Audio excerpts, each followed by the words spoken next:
And we're ready to head back towards home. Okay. Yeah, we want to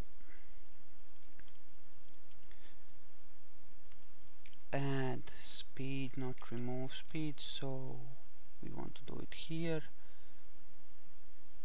Okay, and this should swing us out towards Kerbin, and as we burn we can see our periapsis heading down, although not as far as we might want, but it will do. Yeah, I burned a bit too soon, I think, but that's okay. Can live with that. Okay. Okay. We're actually gonna slow ourselves down further here. And yeah, set ourselves up with a nice low periapsis, say 60 kilometers or so. Not too deep in the atmosphere, but enough to start slowing us down a bit. And then I guess we're gonna try and bleed off our speed gradually. Want to experiment with using the atmosphere to help us bleed off speed over several orbits. And we're gonna very slowly start falling towards Kerbin because we got rid of most of our speed. And oh, that's on the return orbit from Kerbin. We're not gonna go that far out after we get that close.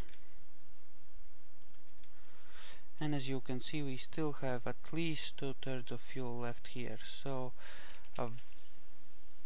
whoa, that's a weird camera lens flare.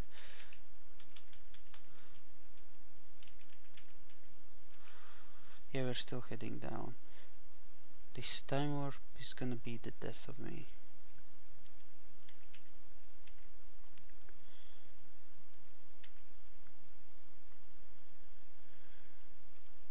Okay, and we're in the atmosphere. So our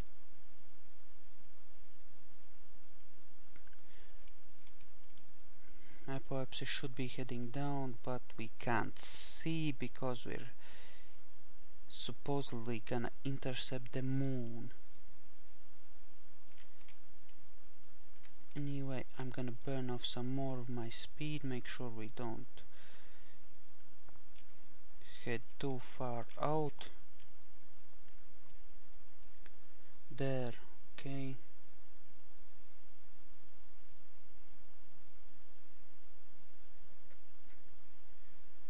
Okay, bring it down to a couple of 100,000 meters, couple of 100 kilometers.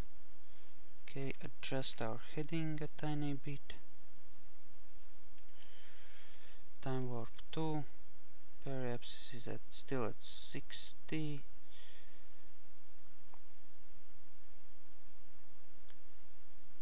Okay, say million meters.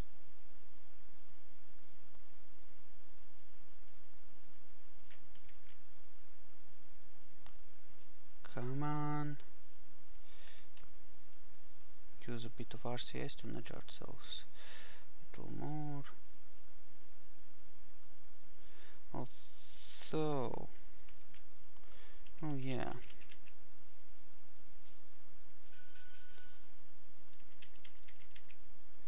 Not much use doing it like that. Okay, let's get rid of more of this height. Yeah, it's 60,000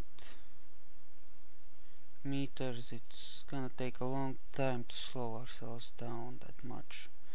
So if we want to slow ourselves down with the atmosphere, probably need to either come in lower or make sure we stay in it longer. Either way, this is not the way to do it.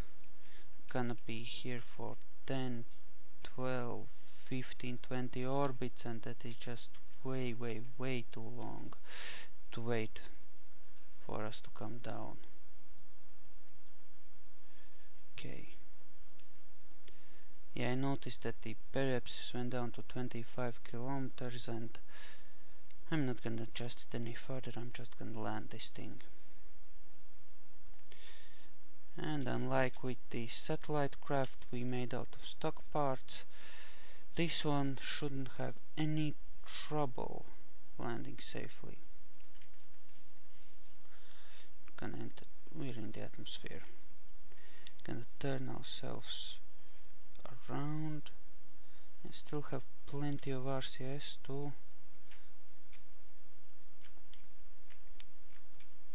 Okay.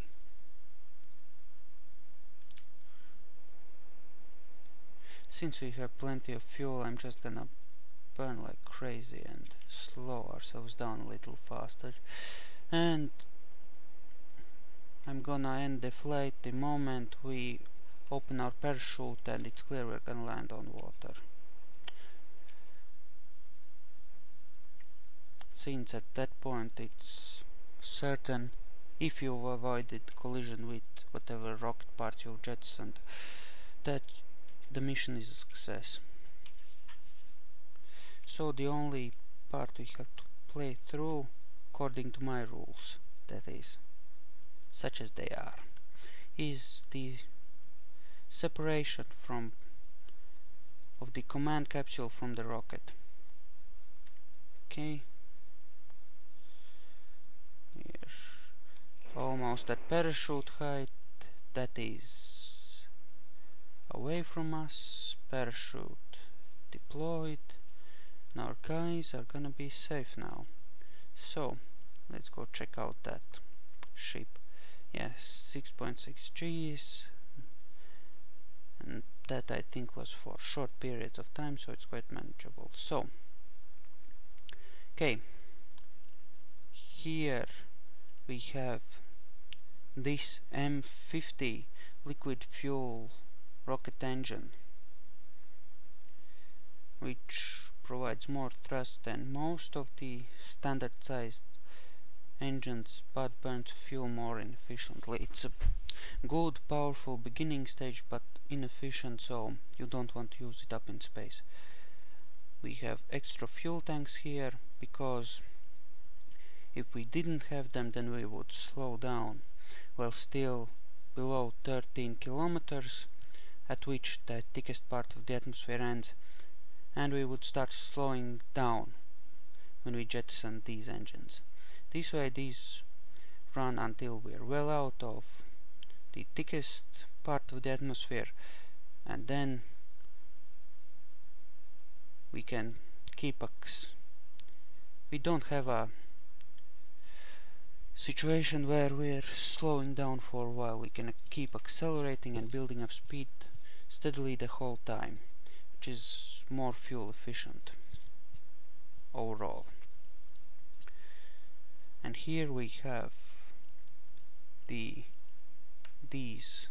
K2X liquid fuel rocket engines, which are vectoring engines and as powerful and as effective as these, although much lighter.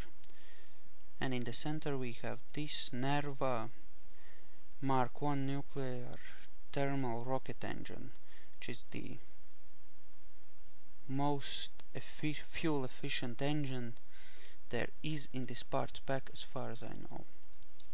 And of course we have fuel lines running in from the outer stages to the inner ones. So I'm going to disassemble this. These are the nose caps, struts, external fuel tanks, the couplers, the powerful boosters for whoops. No. The powerful boosters for getting up